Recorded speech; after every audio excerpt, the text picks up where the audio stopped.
বাংলা সাহিত্যের ঐতিহ্যকে স্মরণ করছে। মেঘনার মোহনা আর বঙ্গোপসাগর থেকে জেগে ওঠা চর নিয়ে গঠিত হয়েছে এই জেলা।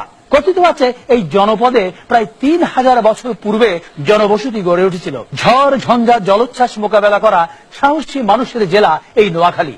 নারিকেল সুপারির বৃক্ষ শোভিত নোয়াখালীর প্রকৃতি এক ভিন্ন সৌন্দর্যের সৃষ্টি করেছে। শুরুতেই রয়েছে এই নোয়াখালী নিয়ে প্রয়োজনীয় কিছু তথ্য। বাংলাদেশের দক্ষিণ পূর্বাঞ্চলে অবস্থিত চট্টগ্রাম বিভাগের একটি প্রাচীন ও ঐতিহ্যবাহী জেলা হচ্ছে নোয়াখালী। হাতিয়া, নিঝুমদ্বীপ, সুবর্ণচর সহ অনেক চর নিয়ে গঠিত এই জেলা। প্রশাসনিকভাবে এই জেলায় মোট 9টি উপজেলা রয়েছে। নোয়াখালী সদর থানার আদি নাম ছিল ভুলুয়া। 1821 সালে এই অঞ্চলকে জেলা হিসেবে ঘোষণা করা হলেও তা ভুলুয়া নামেই পরিচিত ছিল এবং 1868 সালে এই জেলার নামকরণ করা হয় নোয়াখালী। আর নোয়াখালীর সদর থানার আদি নাম ছিল সুধারামপুর। 1948 সালে নদী ভাঙনের ফলে শহরটিকে 8 কিলোমিটার উত্তরে সরিয়ে বর্তমান মাইজদীতে স্থানান্তর করা হয়। ফলে মাইজদী নোয়াখালী জেলা সদরের প্রধান প্রশাসনিক কেন্দ্র হিসেবে পরিচিতি লাভ করে। নোয়াখালীর ইতিহাসের অন্যতম ঘটনা 1830 সালে জিহাদ আন্দোলন এবং 1920 সালের খিলাফত আন্দোলনে নোয়াখালীর জনগণের সক্রিয় অংশগ্রহণ।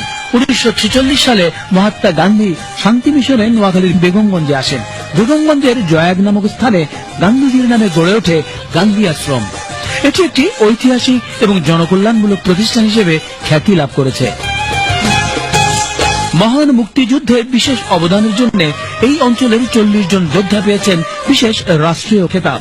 নোয়াখালীর সোনাইমুড়িতে জন্মগ্রহণ করেছেন মহান স্বাধীনতা যুদ্ধে আত্মাহুতি দানকারী বীর শ্রেষ্ঠ রুহুল আমিন। এছাড়া সদর উপজেলার সোনাপুরে জন্মগ্রহণ করেন আগরতলা ষড়যন্ত্র মামলার আসামি সার্জেন্ট জহুর হক। অবিভক্ত বাংলার প্রথম মাইনিং ইঞ্জিনিয়ার ওবায়দুল্লাহ, বিশিষ্ট রাজনীতিবিদ এবং আইনজীবী আব্দুল মালিক উকিল, শহীদ বুদ্ধিজীবী ANM মুনির চৌধুরী, বাংলা একাডেমি প্রাঙ্গণে প্রথম বইমেলার প্রবর্তক, গ্রন্থ প্রকাশক চিত্তরঞ্জন সাহা, মধ্যযুগীয় কবি আব্দুল হাকিম সহ অনেক কৃতি ব্যক্তিত্বের জন্মস্থান এই নোয়াখালী। নোয়াখালীর ঐতিহাসিক ও দর্শনীয় স্থানগুলোর মধ্যে রয়েছে বীরশ্রেষ্ঠ রুহুল আমিন স্মৃতি জাদুঘর, জেলা জামে মসজিদ, বেগমগঞ্জে স্থাপিত গান্ধী আশ্রম, নিঝুমদ্বীপ, 1850 সালে স্থাপিত জেলা স্কুল, নোয়াখালী বিজ্ঞান ও প্রযুক্তি বিশ্ববিদ্যালয়, পুলিশ প্রশিক্ষণ কেন্দ্র। মুঘল সম্রাট মোহাম্মদ শাহের আমলে জমিদার আমানুল্লাহ কর্তৃক 1741 সালে মসজিদটি নির্মিত হয় বলে জানা যায়। উল্লেখ্য, বজরা শাহী মসজিদ একটি সংরক্ষিত প্রত্নতাত্ত্বিক নিদর্শন।